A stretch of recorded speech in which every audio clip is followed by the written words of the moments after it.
कि one shift one exam वो ये अभी नहीं कर पा रहे।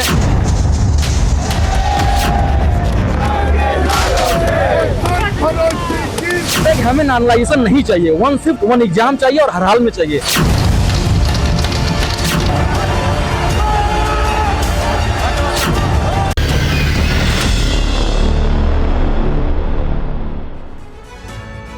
तो उत्तर प्रदेश के लाखों छात्रों की पुकार कब सुनी जाएगी, उनकी मांगों पर कब सुनवाई की जाएगी या फिर नहीं की जाएगी, ये कुछ ऐसी बातें हैं, कुछ ऐसे सवाल हैं जो यूपी के उन लाखों छात्रों के भविष्य से जुड़े हुए हैं जो यूपीपीएससी और आरओ-एआरओ का एग्जाम देने वाले हैं। प्रयागराज में यूपीपीएससी के मुख्यालय पर हजारों छात्र दिन रात प्रदर्शन कर रहे हैं और देखिए तस्वीरें भी ये हैं प्रदर्शन की। सवाल यही है कि आखिर ये जो मांगे हैं इन परीक्षार्थियों की, इन छात्रों की, क्या उन पर कहीं कोई सरकार की तरफ से भरोसा मिलेगा। और प्रयागराज में तीसरे दिन अभ्यर्थियों का प्रदर्शन जारी है। यूपी लोक सेवा आयोग के मुख्यालय पर प्रदर्शन। यूपीपीएससी एग्जाम एक शिफ्ट में कराने की मांग है। आरओ और एआरओ परीक्षा भी एक पाली में कराने की मांग।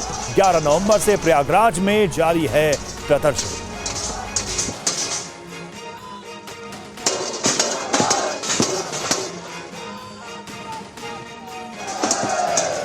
और चलिए अब आपको पूरा मामला बताते हैं कि छात्र सड़कों पर क्यों उतरे हुए हैं, क्या मांगे उनकी, क्यों ये प्रोटेस्ट हो रहा है। तो यूपी में सड़क पर छात्र हैं। बिग बॉल के माध्यम से बताते हैं आपको कि क्या है पूरा मामला। सबसे पहले देखिए कि खबर क्या है। तो प्रयागराज में हजारों छात्रों का प्रदर्शन चल रहा है। ये सबसे बड़ी खबर है इस वक्त प्रयागराज से जुड़ी हुई, जहां पर यूपी पीएससी दफ्तर के सामने ये प्रोटेस्ट चल रहा है। ये छात्र वहां पर धरने पर बैठे हैं और लगातार बैठे हुए 3 दिनों से दफ्तर के सामने वो लगातार प्रोटेस्ट कर रहे हैं, प्रदर्शन कर रहे हैं। 24 घंटे छात्र यहां पर प्रदर्शन कर रहे हैं, नारेबाजी कर रहे हैं, प्रोटेस्ट कर रहे हैं अपनी मांगों को लेकर। अब देखिए मांग क्या है। सवाल ये, अलग अलग दिन और शिफ्ट में परीक्षा का विरोध किया जा रहा है छात्रों के द्वारा, यानी एक साथ परीक्षा कराने की मांग। पीसीएस प्री, आरओ-एआरओ प्री परीक्षा का वो विरोध कर रहे हैं। जिस फॉर्मेट में, जिस अरेंजमेंट के साथ ये एग्जाम अभी कंडक्ट होने हैं, दोनों परीक्षाएं एक दिन और एक शिफ्ट में कराई जाएं, ये कहा गया है, ये मांग की गई है छात्रों के द्वारा। ये प्रदर्शन इन्हीं मांगों को लेकर की जा रही है। और पीसीएस परीक्षा जब भी हो एक दिन और एक ही शिफ्ट में हो, ये छात्र मांग कर रहे हैं। आरओ-एआरओ परीक्षा भी एक दिन और एक ही शिफ्ट में कराने की मांग छात्रों की है, जिसको लेकर वो धरने प्रदर्शन पर बैठे हैं। अभी जो शेड्यूल है एग्जाम का वो क्या है, तो पीसीएस प्री 7 और 8 दिसंबर को होनी है इसकी परीक्षा, यानी कि 2 दिनों में होनी है। 7 और 8 दिसंबर दोनों दिन 2 शिफ्ट में एग्जाम कंडक्ट किए जाने हैं। आरओ-एआरओ 22 और 23 दिसंबर को इसकी परीक्षा तय की गई है और 22 और 23 दिसंबर को 2 दिन में 3 शिफ्ट में इसका एग्जाम होना है, इसकी परीक्षा होनी है, जो शेड्यूल के मुताबिक अभी तक जो तय है। और इसका विरोध छात्रों के द्वारा किया जा रहा है। वो कह रहे हैं कि एक ही दिन हो और एक ही शिफ्ट में इस एग्जाम को कंडक्ट किया जाए, जिसको लेकर वो लगातार प्रोटेस्ट कर रहे हैं। और अब आपको बताते हैं कि नॉर्मलाइजेशन सिस्टम क्या है जिसको अडॉप्ट किया गया है, जिसका छात्र विरोध कर रहे हैं। देखिए, अंक निर्धारण को नॉर्मलाइजेशन कहा जाता है, जो मार्किंग सिस्टम है। एक दिन की परीक्षा में नॉर्मलाइजेशन लागू नहीं, ये सबसे बड़ी बात है इसमें। और कई दिन होने वाली परीक्षाओं में ये लागू होती है। आप देखिए कि ये एक और पेंच है नॉर्मलाइजेशन को लेकर, जिसका विरोध किया जा। नॉर्मलाइजेशन क्यों किया जा रहा है, तो एक ही परीक्षा का अलग अलग दिन आयोजन है इसके तहत, और हर दिन अलग अलग शिफ्ट में अलग अलग प्रश्न पत्र आएंगे, यानी कि हर शिफ्ट में जो एग्जाम होगा उसका क्वेश्चन पेपर अलग होगा। अलग अलग प्रश्न पत्र कठिन या आसान भी हो सकता है, किसी दिन वो कठिन हो सकता है और किसी शिफ्ट में किसी के लिए वो प्रश्न पत्र मुश्किल हो सकते हैं। अंतर को खत्म करने के लिए नॉर्मलाइजेशन सिस्टम को अडॉप्ट किया जाता है। किसी को इससे फायदा होगा, किसी को फायदा या किसी को नुकसान ना हो, इसलिए इसको नॉर्मलाइज किया जाता है। क्योंकि एक कंडीशन इसमें ये जुड़ी हुई है कि प्रश्न पत्र किसी का कठिन और किसी का आसान हो सकता है। कैसे तय होता है इसको भी देखिए। परीक्षा में मिले अंकों के आधार पर प्रतिशत स्कोर निकाला जाता है, परसेंटाइल निकाला जाता है। प्रतिशत स्कोर के आधार पर परसेंटाइल निकाला जाता है और परसेंटाइल के आधार पर परीक्षा का रिजल्ट निकलता है। तो देखिए, ये पूरी प्रक्रिया और पूरी व्यवस्था है एग्जाम की, जिसको लेकर ये प्रोटेस्ट चल रहा है। शिवांग माथुर का रुख करेंगे, हमारे संवाददाता हमारे साथ जुड़े हुए हैं। शिवांग, 3 दिन हो गए प्रोटेस्ट चल रहा है, मांगे वहीं की वहीं है, स्थिति जस की तस बनी हुई है। कहीं से कोई एक बातचीत और एक सुलह का रास्ता कोई दिखाई दे रहा है क्या? क्योंकि 3 दिन हो गए और एग्जाम को ज्यादा दूर नहीं है। एग्जाम की तिथि तारीख देखे तो वो भी बहुत दूर नहीं है।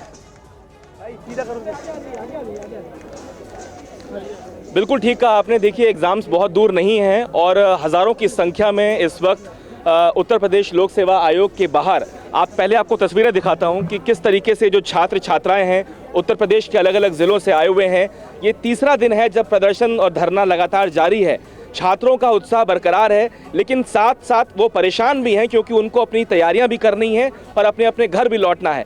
और हालात कुछ ऐसे हैं कि उसकी वजह से भी वो यहाँ परेशान होते नजर आ रहे हैं। अब तक कोई संपर्क विशेष तौर पे नहीं साधा गया है इनसे आयोग के द्वारा, ना कोई इनको आश्वासन दिया गया है। एक कमेटी बनाने की बात ज़रूर की गई थी, लेकिन उस पर छात्र राजी नहीं हुए। प्रशासन इनको मदद तो कर रहा है, लेकिन आयोग की तरफ से कोई जवाब अभी तक नहीं आया है। क्या नाम है आपका? सर, मेरा नाम प्रत्युष वत्सला है। मुझे वत्सला मैम के नाम से यहाँ से बुलाया। ये बताएं कि ये देखें, पहले आप छात्रों को देखें कि अब जो डिमांड्स हैं आपकी, कोई सॉल्यूशन तो निकल नहीं रहा है। आगे किस तरीके से इस पूरे प्रदर्शन को आप लेके जाएंगे? सर, जब तक हमारी मांगें नहीं मानी जाएंगी, हम अनवरत रूप से आंदोलन में जारी रखेंगे। और सर, मेरा यही कहना है आयोग जी से, जो कल सचिव जी आए थे, उनका कहना था कि हमने उन्हीं जिलों को केंद्र बनाया है जहाँ से परीक्षाएं लीक ना हो। मतलब सर, ये बताइए, गाजीपुर से आरओ एआरओ की परीक्षा लीक हुई, वो भी सेंटर बना, लेकिन नोएडा सेंटर नहीं बना क्योंकि वहाँ से परीक्षा लीक नहीं होगी। ये आप बताएं। जी सर, मैं ये कहना चाहता हूँ कि जैसा कि हमारे भाई ने कहा, इन्होंने एक सेंटर बनाया। इन्होंने एक एग्जाम्पल कहा कि भाई जो पेपर है हम इसलिए 2 शिफ्ट में ले रहे हैं क्योंकि जो पेपर है आपका जो है लीक ना हो, करप्शन को हम रोकना चाहते हैं। इन्होंने 41 सेंटर बनाया। तो हम ये पूछना चाहते हैं कि आपने 41 सेंटर बनाया तो क्या उत्तर प्रदेश के 34 जिले बेकार हैं? क्या आप ये कहना चाहते हो कि 34 जिले की प्रशासन व्यवस्था करप्ट है, या वहाँ पे inter college, degree college, technical college, medical college नहीं है जहाँ पे आप सेंटर बना सकते हो? आप क्या बताना चाहते हो कि क्यों आप 41 जिले को ही सेंटर बनाना चाहते हो?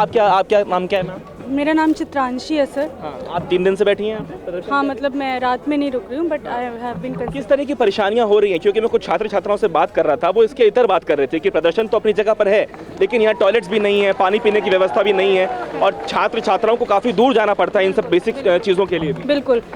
मुझे शर्म इन लोग को इस बात पे आनी चाहिए कि ये देखने में असमर्थ हैं कि लड़के और लड़कियां, एक तो पहले जेंडर्ड विजन ही नहीं है इनका कि लड़कियां अपने घर पे झूठ बोल के यहाँ पे आ रही हैं। We are not able to inform अपने घर पे कि हम धरने का हिस्सा हैं। आप सोच रहे हैं कि हम लोग अगर किसी एग्जाम में भी बैठने की कोशिश करें, after a point of time 26-27 साल के बाद हम पे शादी का दबाव बनने पर लगता है। हम उस माहौल में जब हम यहाँ पे बैठे हुए हैं, इनको इस चीज़ की भी फिक्र नहीं है कि लड़कियाँ सेफ हैं नहीं हैं, उनके सामने किस हालात में लेटी हुई हैं, वॉशरूम जा पा रही हैं नहीं जा पा रही हैं। इतनी इंसेंसिटिविटी मैंने आज तक नहीं देखी। आपका क्या नाम है? सर, मेरा नाम सत्य प्रताप है। हाँ। हम ये कहना चाहते हैं सर, 41 जिले के बजाय 75 जिले में भी कराया जा सकता था, सेंटर बनाया जा सकता था, लेकिन सर आयोग ने ऐसा नहीं किया।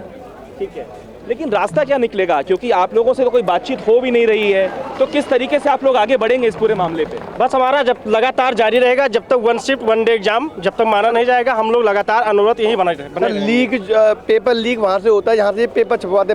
पेपर ये प्राइवेट प्रिंटिंग प्रेस से ही पेपर लीक होता है। प्रिंटिंग प्रेस से पेपर बनवा सकते हैं, लेकिन प्राइवेट को कॉल सेंटर नहीं बना सकते। राजकीय विद्यालय केवल इनके 41 जिलों में उपलब्ध है क्या? 34 जिले कहाँ गए? क्या उनमें शिक्षा व्यवस्था बेहतर नहीं है?